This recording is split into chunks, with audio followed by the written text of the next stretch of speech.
first of all, when you're getting through and being interviewed, you'll understand what the company is about. So I was quite conscious. This company, the stature of Safaricom, what it had been able to deliver for this country has been very significant. Yes. The impact on society. So it's almost, first of all, understanding the heritage of the company and what it has been and what you are inheriting. That's the first thing that you have to do. Yeah. And I needed to be. And then secondly, understanding the path or the future that the board was thinking about. And because stakeholders, you know, so you have the government as one of the stakeholders with 35% stake. You have Vodafone, who owns about 40%, and you have the public. Right. So there are institutional expectations of those stakeholders. Yeah. Then there's the public expectations. But at the end of the day, you also have a business to run. Yeah. And I had been CEO since 2011. So I knew what a CEO role is about. You come in, you find out what's going on. You assess your team. Yeah. You assess where the current strategy, what is happening. Then you start charting the path for the future. Right. And secondly, remember, I also came in when there was a crisis. Yes. So it is also about utilizing the capacity of the company to deal and solve the crisis. And part of that is also understanding what the company is about. And then I said that one of the transitions was sector. So it's also starting to research, talk to people who understand this sector, which is the telecommunications sector, and understanding the ingredients of success and how you broaden those ingredients of success. And then that allows you, because you can't start shaping the future on day one, you need to give yourself at least 6 months to learn the company, to understand the culture, to understand the team and the strengths the company has, and its purpose. Purpose of transforming lives as a core ingredient of what Safaricom is. And then now start to say, what are the opportunities for the future? What's the stage of this company in terms of development, and where do we take it now into the future? I had always been known for transforming companies, challenging status quo, really thinking and creating a path for the future.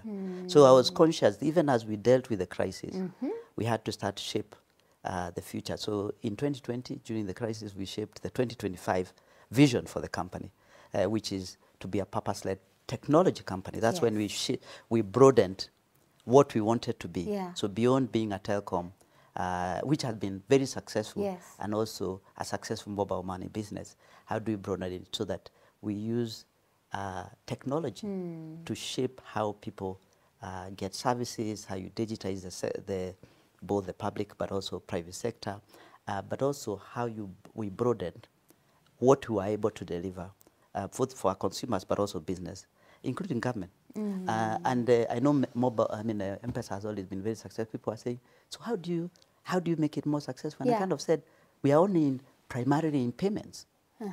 We had also gone into credit. We can broaden credit in a significant way. You can really explode payments because a lot of our country is still cash. You've seen government really going into cashless. We can go into wealth, into savings, into insurance. So the financial services spectrum, and in my early life, when I worked for PwC, I did a lot of work in financial services.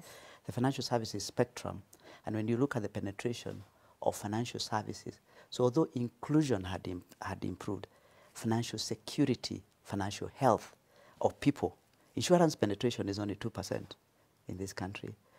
Savings is still very low. People still buy land, and so people don't save in liquid assets, which are very important. So therefore, it is also saying, how do we broaden the kind of product set that we have? How do we broaden it also to enterprise, small business, government? But also, how do we use digital and technology to enable experience and user journeys to be right? Like on the Hustler Fund, it took us 7 weeks. So we have to say, if you're transitioning from a telecom company, how do you create an environment where you can be a technology company? We went from traditional way of running business in departments to agile.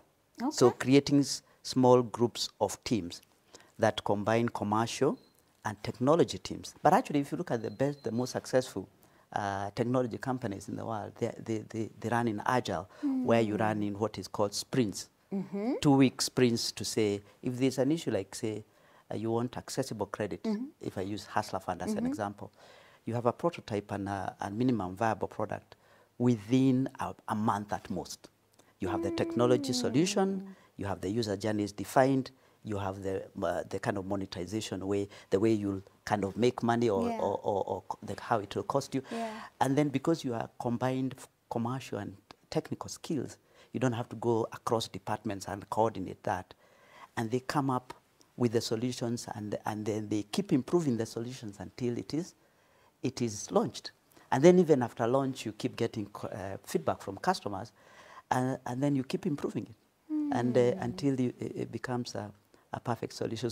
So we had to convert our business from kind of traditional to agile, and then that allowed us to then now start to go to market quicker, to be more customer-centric, to pay attention to the use cases that are more, that will make a difference, both on the consumer and also enterprise side.